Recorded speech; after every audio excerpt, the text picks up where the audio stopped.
Hi everybody, today I'll show you how to make a delicious Negroni.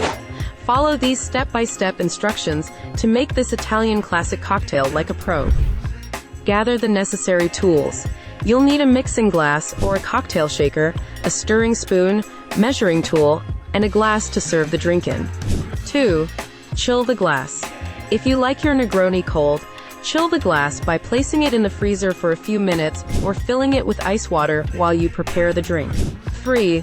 Measure the ingredients: equal parts of gin, Campari, and Sweet Vermouth.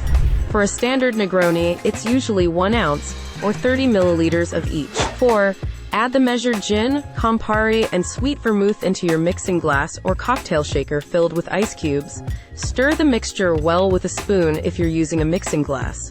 Stirring is preferred to preserve the drink's clarity and texture. If using a cocktail shaker, gently shake the ingredients for about 15 to 20 seconds. 5. Take a fresh orange peel slice and squeeze it gently over the drink. Then rub the peel around the rim of the glass and drop it in as a garnish. That's it, your Negroni is ready.